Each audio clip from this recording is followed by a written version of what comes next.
саламатсыңарбы балдар? Анда эмесе биз бүгүн Алкул Осмоновдун философиялык лирикаларындагы ойлорунун олуттуулугу, лирикалык каармандын чынчылдыгы жөнүндө сөз кылмакчыбыз. Алкул Осмонов туурасындагы бүгүнкү өтүлө турган сабагыбызга көңүл буруп, айтылган маалыматтарды кабыл алып, түшүнүп, акындын философиялык мүнөздөгү лирикалык ырларында чагылдырылган ой максаттарды терең түшүнө алсаңар, анда акындын сөз чеберчилигин баалап, лирикалык каармандын ой толголорун өз жашооңордо туура пайдаланып, жашоону маңыздуу жашап, мекенге ак кызмат кылсам деген сезимңерди калыптандырасыңар деген ойдомун.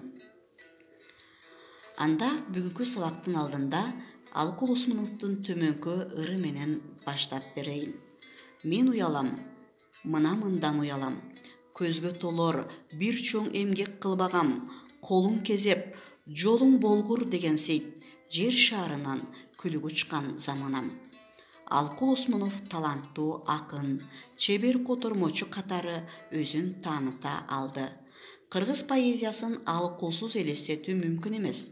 Адабиятчы Абдыкадыр Садыков мындай дейт: Алкул Осмоновду улам аралап, тереңдеп окуган сайын турмуш элестери даана тартылып, сан түркүн сүрөттөө каражаттарынын, көркөм боекторунун өзүнчө бир өнөр канасы ачылат деп белгилейт.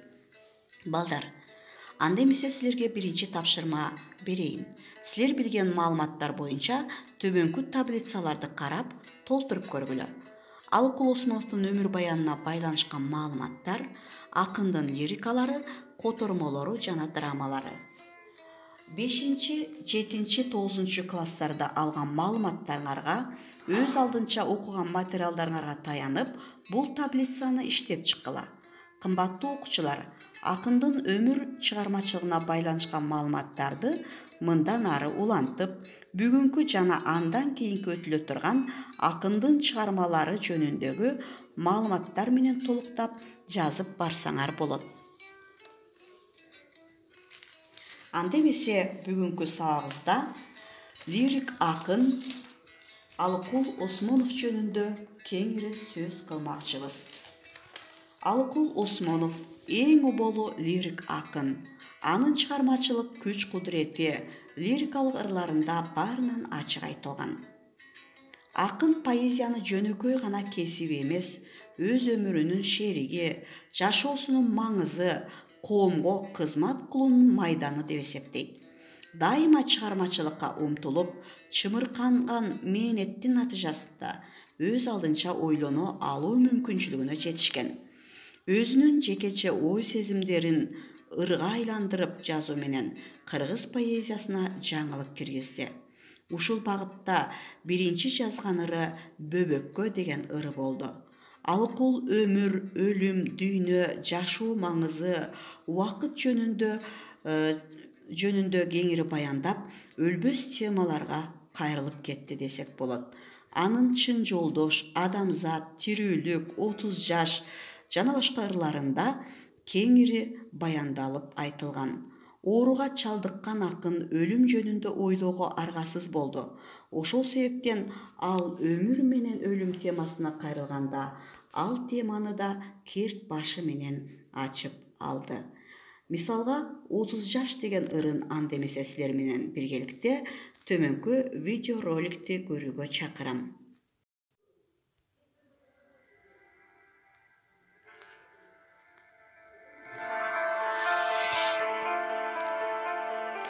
Ырас өмүр кандай кыска, кандай аз, тагдыр ошол өлчөмүнөн көп кылбас.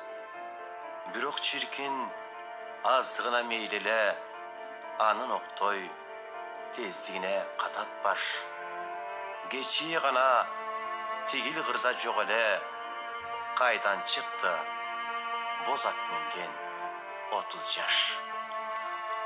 Ал зымырайт, үст-үстүнө камчылап, жетер жери, түшөр үйү барчылап. Эгер анын жетер жери бар болсо, неге суудай тынбай агат адамзат? Ошондуктан тынымы жок өмүрүм, уч кыйры жок, алыс жолго шаштырат. бүгүн дуулап, кечегимди ойронбой, кечээ жыргап, эртеңкиме кайда кой. Мен алдаган жаштыгыма ишим жок, өлүм мени эркелетип койгондой. Ушунча күн, ушунча жыл арасы жана гана, бая гана болгондой.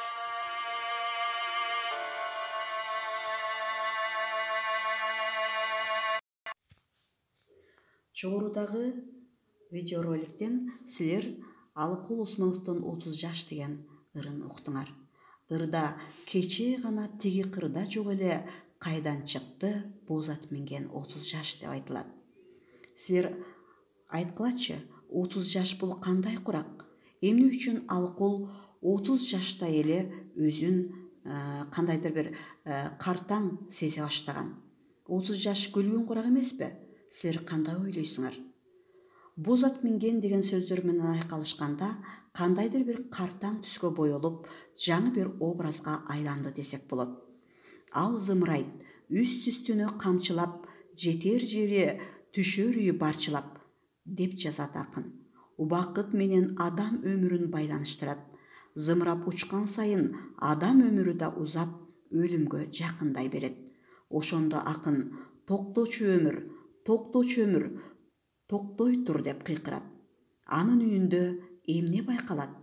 Бул ырсаптарда өтүнүч да, буйрук да, жаны кашаюу да бар экендигин көрүүгө болот.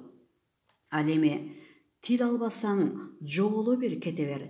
Сенден күчтүү, сенден өжөр бул учур деп үнүн басаңдатат да 15 жолу улам кайра туулуп, 15 жолу жашар басам карап тур деп акындын өмүргө карата активдүү мамилеси. Оор дарт жабыркатып турса да, ал өмүргө жаркын кубаныч менен карагандыгы даана чагылдырылган. Ал эми тирүүлүк деген ырында жашоонун кымбаттыгын мындай деген саптар менен берет. Жашоо деген бир тамшаным нерсе экен, кант жедимбе, бал жедимбе билбеймин. Анан да акындын эскерме деген ырында кайтпас күнгө калкып кете беремин, кайсы күнү тагдырыма кез келсе деп, дүйнөгө келген тирүү жан өлүмгө кириптер экенин жакшы түшүнөт. Алыкулдун төмөнкү ыр саптарында билбейм кандай, эмне ойду экен катарым, мен өзүмдүн тагдырыма капамын, заманымдын керегине жарабай, эрте кургап, муздап бара жатамын. Албетте, бул ыр саптарында акындын айта албай, жаза албай дагы көп ырлары калгандыгын көрүүгө болот. Ошентсе да, акын мен жашадым, өз күнүмө таарынбай, кара тилек жаман ойго багынбай, түк билинбей өтүп кетет окшоймун бир кеченин жаап кеткен карындай, деп билинбей аппак жааган түнкү кардын элеси ырдын кейиштүү маанайына жарык жуула түшүргөнсөйт. Турмушта эмнелер болбойт? Акын айткандай, кеткен кетип, калган калып өмүр өтө берет. Бирок ошол өтүп жаткан өмүрдө акын үчүн эң кымбат бир нерсе тирүүлүк экендигин ал тирүүлүк деген ырында чагылдырат. Бирок аны туура пайдаланып, жашоону маңыздуу өткөрүүнү акын өзүнүн философиялык лирикалары аркылуу чагылдырып бере алды десек жаңылышпайбыз. Анда, балдар, Алыкул Усмановдун лирикалык чыгармаларынын ичинен философиялык мүнөздөгү ырларына кеңири токтолуп, бүгүнкү сабагыбызда сөз кылбай калган чын жолдош, адамга, дүнүйө деген ырларына токтолуп, өз алдыңарча жогоруда айрым ырларына токтолгон сыяктуу ой пикирлериңерди жазып, жана ырлардан үзүндү жаттагыла. Бүгүнкү сабакка катышып бергендиңер үчүн чоң рахмат. Жазыла болуп калып.